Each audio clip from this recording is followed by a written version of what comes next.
Welcome back mga ropa, kwentuhan muna tayo. Pag-usapan natin ang Game 5 sa pagitan ng serye ng kupunan ng Houston Rockets kontra sa kupunan ng Lakers. Talo na naman ng Lakers mga ropa, ito na ang kinakakaba ng buong Lakers at lahat ng Lakers fans mga ropa dahil 3-0 na nga ay ngayon 3-2 na mga ropa. Mare-reverse sweep pa yata ang kupunan ng Lakers mga ropa, hindi na biro to dahil isang panalo na lang ay may tatabla na ng kupunan ng Houston Rockets ang serye. Ang tanong ngayon, simula na nga ba nasisiyan ng kupunan ng Los Angeles Lakers ngayong hindi nila ma-close out ang game kontra sa kupunan ng Houston Rockets. At ang masaklap dito mga ropa ay mukhang na-figure out na ng kupunan ng Houston Rockets ang laruan ng kupunan ng Lakers. Mukhang na-check na nila mga ropa, kaya hindi na dapat paabutin ng kupunan ng Los Angeles Lakers ang serye na to sa Game 7 mga ropa, dahil pag natalo pa sila sa may Game 6 ay talagang may kalalagyan ng kupunan ng Los Angeles Lakers.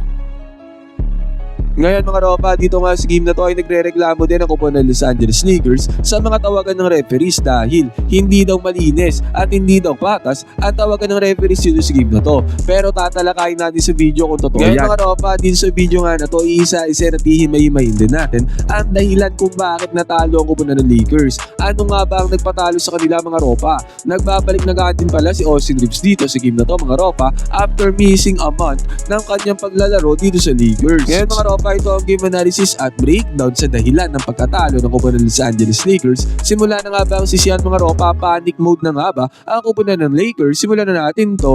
Okay, game. Ngayon mga ropa, dito na tayo magsimula sa may third quarter. 51-47 ang score dito. Lamang lang na 4 na puntos dito ang kupunan ng Houston Rockets. Pero doon sa may first half mga ropa, lumobo sa 11 points sa kalamangan ng Lakers. Ibig sabihin nga ay nakakambak lang ang Rockets sa game na to. Ngayon mga ropa, pumunta muna tayo sa defense ang ginagamit dito ng Lakers. Ang kanilang depensa dito mga ropa, syempre man-to-man defense na mayroong double team mga ropa. Nagdo-double team sila sa ball handler ng kupunan ng Houston Rockets mga ropa. Ganun ang kanilang depensa ang ginagawa.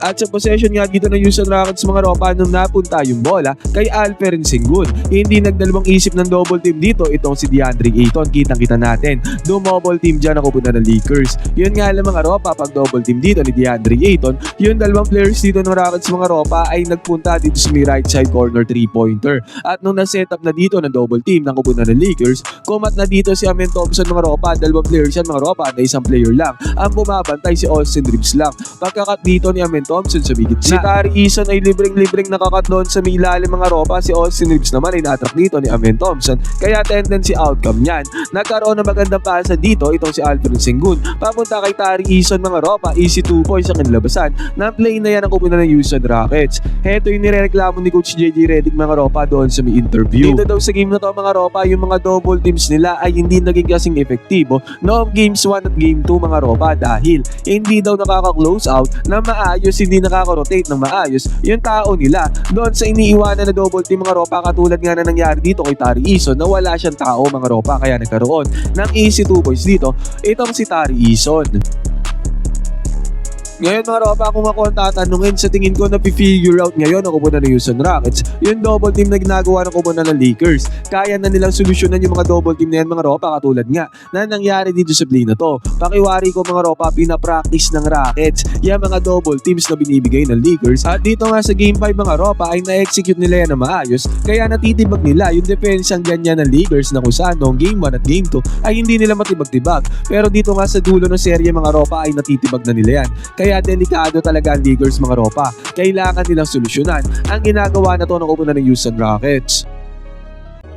Ito pa ang isang great example mga ropa. Ito, nagpunta ulit ang kupunan ng Houston Rockets kay Alperen Sengun.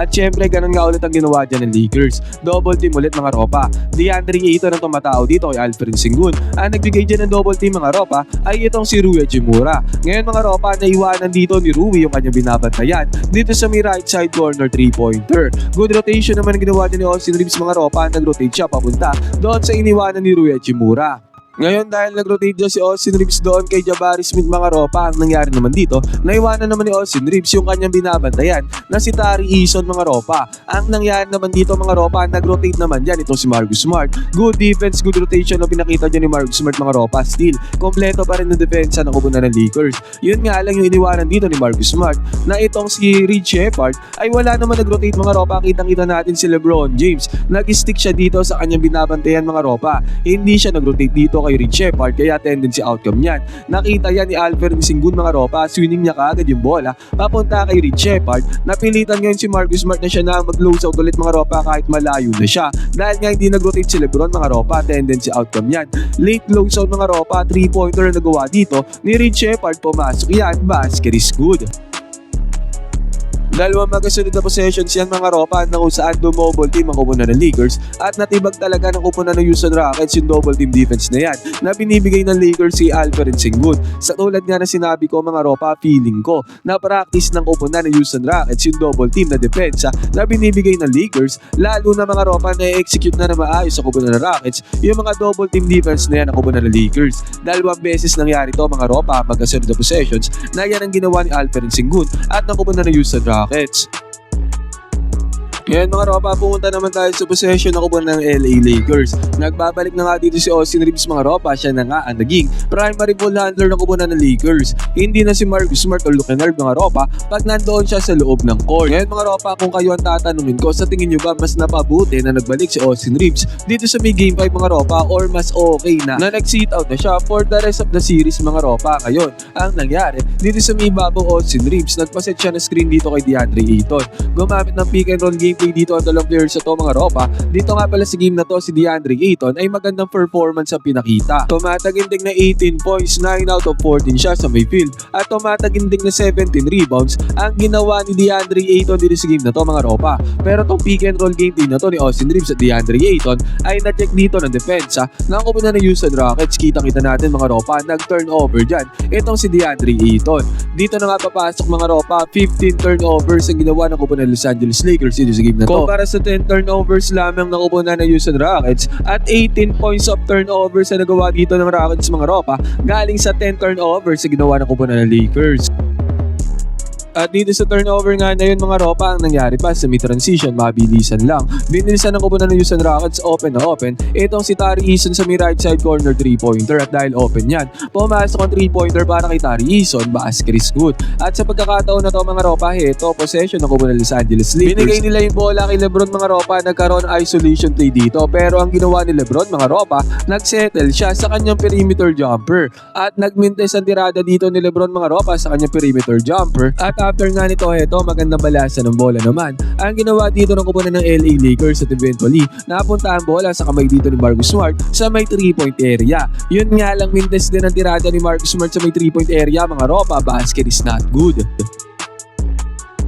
Pamataginting na 7 out of 27 ba naman ang Lakers sa may 3-point area mga ropa, sobrang baba ng kanilang percentage sa may 3-point area kumpara sa 14 out of 40 na kupunan ng Houston Rockets mga ropa. Ibig sabihin, tumataginting na 42 points na nagawa ng Rockets sa may 3-point area, halos kalahati na yun ang puntos sila mga ropa sa buong game. Samantalang ang Lakers ay 21 points lamang ang na-convert sa may long range box. 0 out of 6 si Lebron sa may 3-point area mga ropa, 0 out of 2 si Luke Kennard. Samantalang si Austin Reeves naman ay tumataginting na 2 out of 8 sa may 3-point area. Isa lang ang ibig sabihin nito mga ropa, sobrang naging maalat at wala talaga naging shooting ang kupunan ng Lakers sa may 3-point area dito sa game na to. At eto mga ropa, na nagpunta ulit ang Lakers kay Lebron, eto na ang kanyang ginawa. Binadi-body niya na yung depensa dito sa may perimeter mga ropa hanggang mapunta doon sa may paint. Ganito dapat ang ginagawa ni Lebron mga ropa kasi mas malaki talaga ang porsyento ni Lebron pag tumitirada siya doon sa may ilalim doon sa may paint mga ropa, katulad nga nito. Pinersa ng malaking katawan ni Lebron yung depensa doon sa may ilalim, kaya nakapag-convert siya dito ng easy 2 points, basket is good.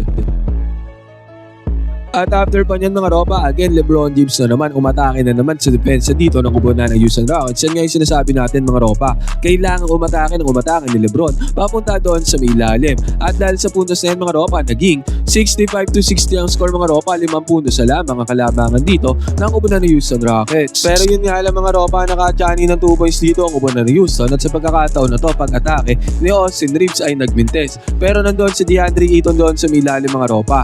Magandang performance nga, i-comment natin ang performance na ginawa ni DeAndre Ayton dito sa game na to. At sa last game nila mga ropa, doon sa natalo sila, magandang performance na pinakita doon ni DeAndre Ayton, back-to-back games ng kupunan ng Lakers. At eto nga din mga ropa, magandang depensa na pinakita dito ni DeAndre Ayton against kay Alperen Sengun. Yun nga lang, nagkaroon ng lucky bounce dito mga ropa, hinigop pa ng ring yung bola, pumasok ang tirada dito ni Alperen Sengun. DeAndre Ayton na naman na nakachani ng puntos mga ropa sa pagkakataon na to. Offensive rebound naman ang kupunan ng Houston Rockets Sabay right side corner 3-pointer mga ropa ang ginawa nila. Sinabi ko nga sa inyo, 3-pointers ang nagpapanalo din sa kupunan ng Houston Rockets dito sa game na to. At after nyan mga ropa, nagkaroon pa nga ng good penetration dito ang kupunan ng Houston Rockets. Wala na naman naka-close out ng maganda doon sa bilalim, kaya nagkaroon na naman ng easy 2 points dito ang kupunan ng Houston. At nung nagkaroon ng magandang pasa ang kupunan ng Lakers kay LeBron doon sa may lalim mga ropa, easy layup na sana to, pero namintes pa to ni LeBron James. At sa pagkakataon na to mga ropa, ang nangyari pa, ang gandang pasa ni LeBron ang ginawa niya papunta kay Jake Laribia mga ropa, one bump doon sa may defender, bagsak yung defender mga ropa, kaya nakakuha ng easy 2 points dito si Jake Laribia. Pero 76-67 ang score dito mga ropa, hindi bumababa ang kalamangan dito ng kupunan ng Houston Rockets pagpasok ng 4th quarter. At buwan naman mga ropa, pagka-kick out ng bola papunta kay Amen Thompson mga ropa, 3-pointer na convert dito ni Amen Thompson, basket is good. At ang malala dito mga ropa, nagkaroon na ng open lane dito si Austin Reeves, pero nagmintes pa ang kanyang easy layup na sana mga ropa. At sa pagkakataon na to, Alperen Sengun double team na naman dito ng Lakers at nakapag-convert na naman ng another 3-pointer dito ang kupunan ng Houston Rockets mga ropa. Yan nga yung tinakil natin dito sa unang parte ng video, yung mga double teams sa kupunan ng Lakers ay hindi talaga gumagana mga ropa, hindi sila nakaka-close at maayos doon sa pinapasahan ni Alperen Sengun. Kaya another 3-pointer na naman na na-convert dito ng kupunan ng Rockets. At yung sinabi natin nung una mga ropa na nakaka-sure ball na punto si LeBron pag umaatake siya papunta doon sa may loob, katulad nga nito mga ropa, umatake na naman siya doon sa may loob mga ropa at nakapag-convert na naman ng 2 points dito si LeBron James. At dito nga mga ropa, dalawang magasunod dyan, dito naman ay nakabingwit naman ang foul dito itong si LeBron. Yun nga lang mga ropa, turn around jumper dito ni Alperen Sengun, Jokic shot mga ropa, pumasok na naman para kay Alperen Sengun. Nakajani pa nga ng 2 points dito itong si DeAndre Ayton mga ropa, solid performance talaga para kay DeAndre Ayton. At si LeBron James naman mga ropa ay nagkaroon na naman ng strong attack mga ropa. Pagka talaga umaatake si LeBron ay nakakapag-convert siya ng puntos mga ropa, high efficiency pag umaatake siya, dahil nga dyan nabababa ng Lakers sa kalamangan dito ng Rockets sa 3 puntos na lamang mga ropa. Crunch time na ang laro, wala nang 3 minuto na natitira sa may game.